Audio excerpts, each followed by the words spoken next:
आइए 10th class के students, आप लोग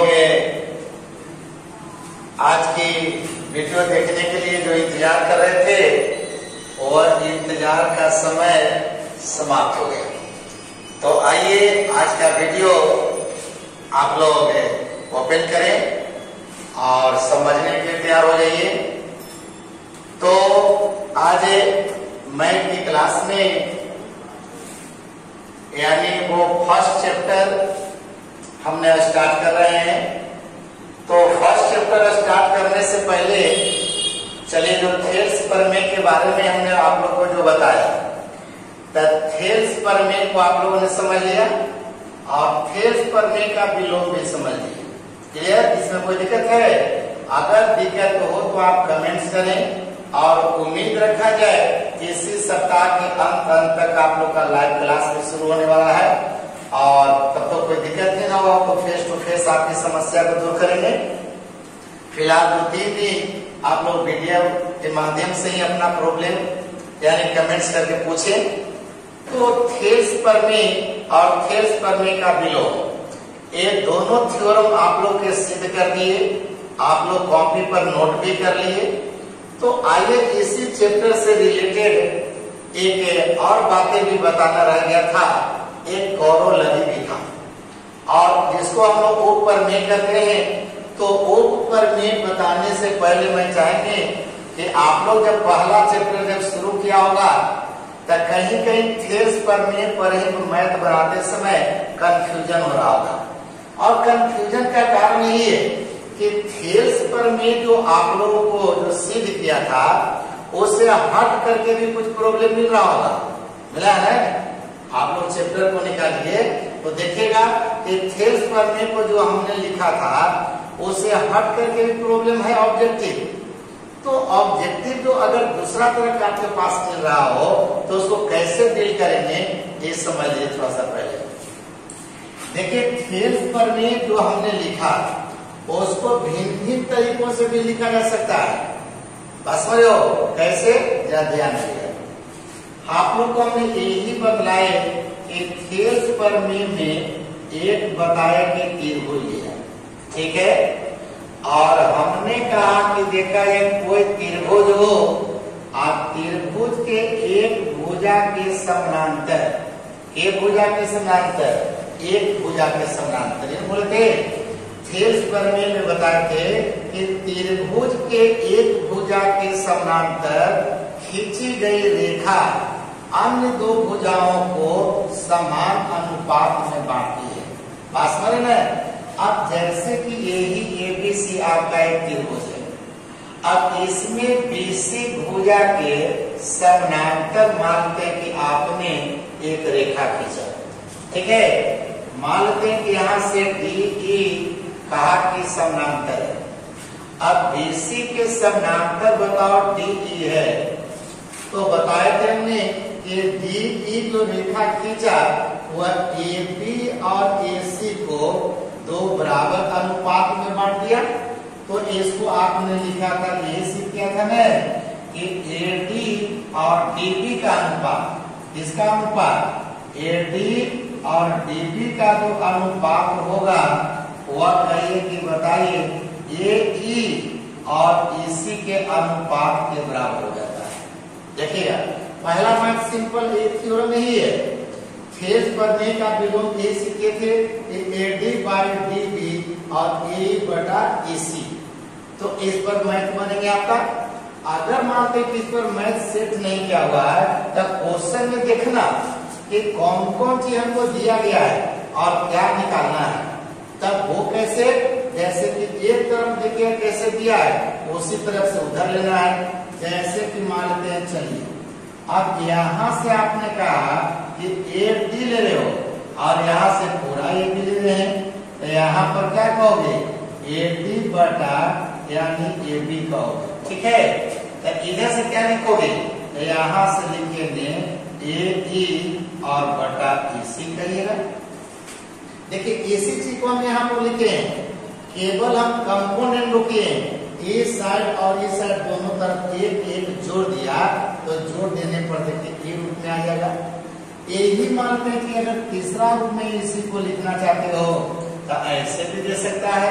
यहाँ से मानते हैं कि पूरा ए बी ले लिया और घटे में डी भी कर दिया, तो इधर से AC करना पड़ेगा और बटे में AC करना पड़ेगा। तो समझिए क्या लिखेगा, तो यहाँ से आपने कहेगा ये AB और बटे में क्या बोल दिया, AB बोल दिया। ठीक है, पूरा AB तो लिया DB, उधर क्या बोलेगा, तो उधर में कर दिया AC और बटे में हो गया AC। अब जैसे नजर के सामने देखा ये क्वेश्चन रखे हैं, कहता कि देखो त्रिभुज ABC में आपका DE समानांतर BC है। उसके बाद उसका क्वेश्चन से देखो क्या बोला है, कहता कि AD जो है वो 8x - 7 है।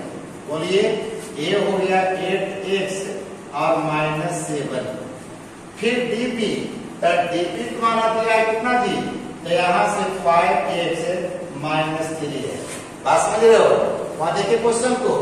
अब AE तुम्हारा दिया हुआ है, हमारे बात में AE दिया हुआ है 4x - 3, तो AE का मतलब हो गया यानी 4x - 3, और फिर देखिए EC, तो EC ने दिया है 3x - 1। अब तुमसे कहता है कि बताइए तो इसमें x का मान कितना होगा। अब सोचो कि तीनों में से तुमको वो चुनना है कि कौन सा शर्त पर इसको हम बैठा दें। तो देखिए AD बटा DB, AD बटा DB दे रहे हैं, AE बटा EC, तो AE बटा EC है कि नहीं है। तो फर्स्ट सेकंड मतलब पहला पर बैठ जाएगा। एक को जरूरी नहीं है कि हमेशा पहले पर बैठेगा, कभी इस पर भी जा सकता है, कभी इस पर भी जा सकता है।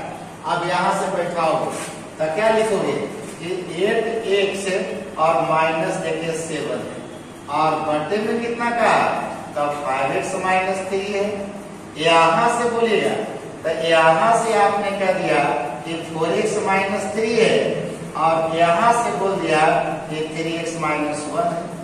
ठीक है, इतना बटा इतना तो इतना बटा इतना। अब उसके बाद इसको क्रॉस कर देना है, तो क्रॉस करो तो क्या लिखोगे, अब यहाँ से गुना कीजिए या यहाँ से समारिए, तो 3 से बताओ 8 में 3 8 यानी 24 का दिया। ठीक है, और 3 सते 21 x बोल दिया।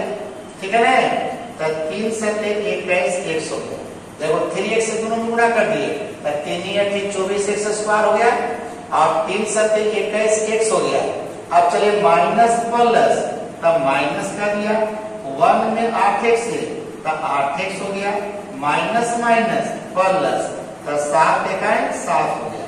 यहाँ से चली आइए तो यहाँ से गुना करोगे तो 4 बचे 20 हो जाएगा, होगा ना x², 4 की 12 हो जाएगा, तो 12x हो गया। बात समझ लो ना, तो देखा जाए 4 से दोनों गुना हो गया, 4 बचे 20x², तो 4 की 12x हो गया। अब माइनस प्लस, तब माइनस कर दिए तो 3 बचे 15x हो गया। ठीक है, माइनस माइनस तब प्लस कर दिए तो 3 की 9 बोल दिया, हो गया ना। अब देखिए सब लड़के, अब यहाँ से हो गया तुम्हारा कितना 24x² हो गया। अभी प्लस से इधर क्या हो गया, तब माइनस 20x² हो गया। अब चलिए 21 और 8 देखिए दोनों का भी माइनस है, तो ये हो गया देखिए 29x हो गया। और यहाँ से देखिएगा तो दोनों माइनस में, इधर आएगा तो क्या हो जाएगा प्लस में, तो बताओ 15 और 12 जोड़ दीजिए तो देखा जाए 27x हो गया। चलिए इधर में कितना है, तब प्लस 7 है, प्लस इधर क्या हो गया, तब -7 हो गया बराबर 0 हो गया। ठीक है, अब बोलेगा तो यहाँ से बताइए 24 में से 20 गया तो 4x² हो गया। ठीक है, अब 29 में 27 घटा दिया तो माइनस देखिए 2x हो गया, और 7 में 9 घट गया तो माइनस देखिए 2 हो गया बराबर 0।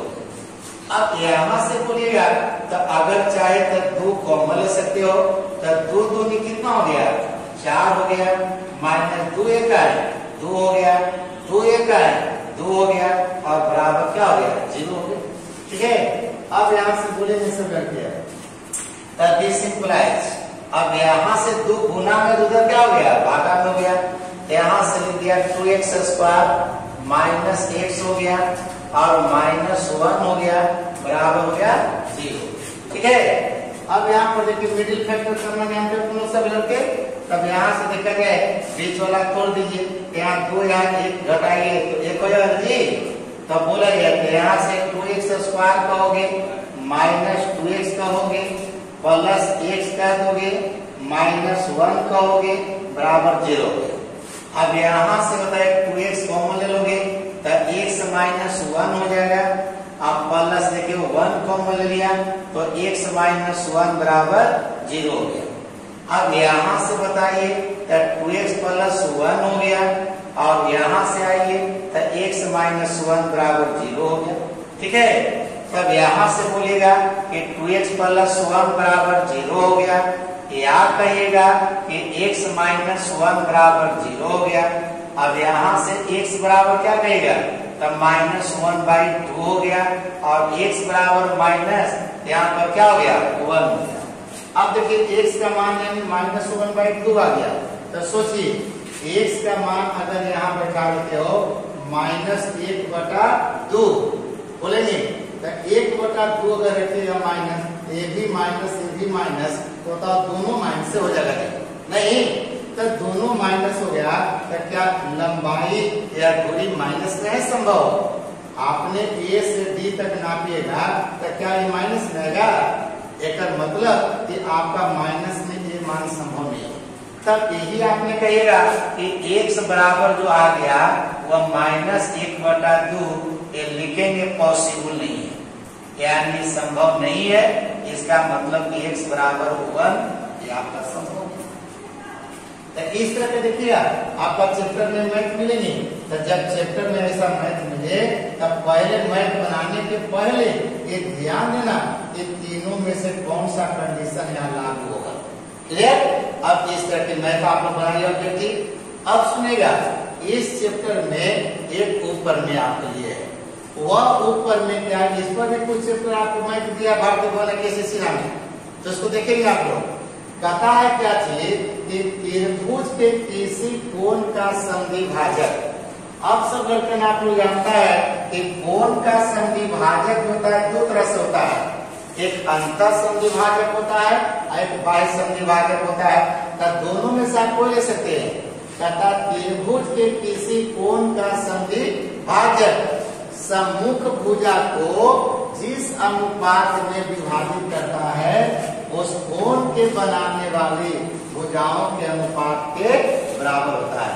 समझिए सरल के, इस पर भी आपका ऑब्जेक्टिव क्वेश्चन दे सकता है और दिया भी है चैप्टर में आपको बनाएगा। तब अब कहता है कि मान लेते हैं कि यहाँ पर कर दिया कि एक त्रिभुज, चलिए अब यहाँ से मानते एक त्रिभुज हो गया। अब कहता है समझिए सब लड़का लड़की इस पर कैसा मैं दिया है।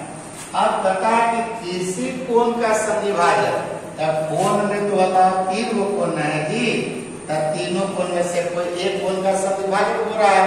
तो चलिए मान लेते हैं कि यही कोण हम लेके चल रहे हैं और इसको 2 भाग में बांट दिया। अब यहाँ से अगर रेखा लेकर के बढ़ते हो तो इस सामने की भुजा कौन BC, तब BC से बताओ कहीं पर मिला कि नहीं, मानते हैं कि D पर मिला। तो बताओ कि एक कोण A आप लेके चले हैं, आप कोण A को क्या भाग में बांट दिया 2 भाग में, कारण समद्विभाजक। तो समद्विभाजक का मतलब नहीं होता है कि उस कोण को 2 बराबर भाग में आप बांट दें, तब 2 भाग में बांट दिए। लेकिन जब बताओ समद्विभाजक जब खींचा तो सामने की भुजा BC को बताओ ये प्रतिच्छेद किया कि नहीं किया। तो कहता है कि सम्मुख भुजा को, देखो सम्मुख भुजा को जिस अनुपात में बांटी है, मतलब बताओ ये BC का 2 खंड हो गया कि नहीं, तो एक हो गया BD और एक हो गया CD। तो कहोगे कि BD और बाई क्या हो गया CD, 2 भाग में कितने बढ़ रहा है। तो कहता है कि दोनों खंडों का जो अनुपात होगा वह उस कोण के बनाने वाली भुजाओं के अनुपात के बराबर होगा। तो बताइए आप कौन सा कोण लेके चले हैं, कोण A। तब कोण A को बनाने वाला भुजा कौन कौन हो गया, ए हो गया बी ए वाला हो गया, ए हो गया सी ए, तो कहता बी ए और सी ए ये दोनों का जो अनुपात होगा वो समझिए ये दोनों के अनुपात के बराबर होगा। अर्थात आप लिख सकते हैं यहाँ से, कभी कभी ऑब्जेक्टिव भरने भी देता है, तो यहाँ पर देखिएगा यानी ए बी हो गया और यहाँ से आपने कहेगा ए सी हो गया। बात समझ गए, यानी बी डी और सी डी का अनुपात जो होगा वह ए बी और ए सी के अनुपात के बराबर हो गया। आप चाहें इसको क्रॉस करके भी लिख सकते हैं, तो यहाँ से क्या लिखेगा, बी डी इंटू हो गया ए सी और बराबर यहाँ से कहेगा ए सी बी और इंटू हो गया ए बी। अब इस चैप्टर में मैथ कैसे देगा, देखिए यहाँ 4 पद है, यहाँ पे देखो 4 पद था, अब 4 पद में हमको 3 पद दे देता है और चौथा पद निकाले जाएगा। या मानते इस तरह से आपको एक्स वाई का मैथ बना दिया, उसी तरह से यहाँ भी है, यानी कि या तो मानते तुमको ऑब्जेक्टिव बनाना रहेगा तो इस तरह के 4 विकल्प दे देगा, एक विकल्प चुनना है, या हो सकता है क्रॉस करके आपको विकल्प दे दे उसको चुनना है।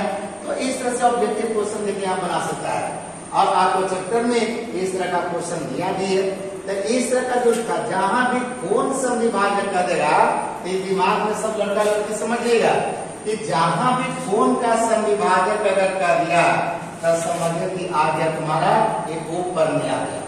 जैसे त्रिभुज के भुजा के समानांतर की बात कर दिया, ये समझिए कि सेल्फ पर में पड़ गया। अब इस तरह इतना सारी बातों को अगर दिमाग में रखते हैं तो हम उम्मीद करते हैं कि आप लोग ऑब्जेक्टिव क्वेश्चन तो निश्चित तौर पर आप लोग सही बना दिए। और चलिए आज आप लोग किताब से ट्राई भी कीजिए, तब खोल करके सामने बनाइए, शुरू कर दीजिए, ठीक है।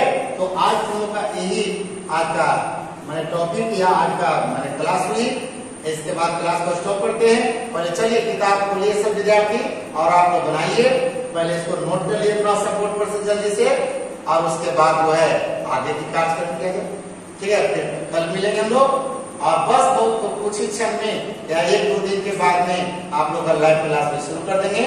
धन्यवाद, गुड नाइट।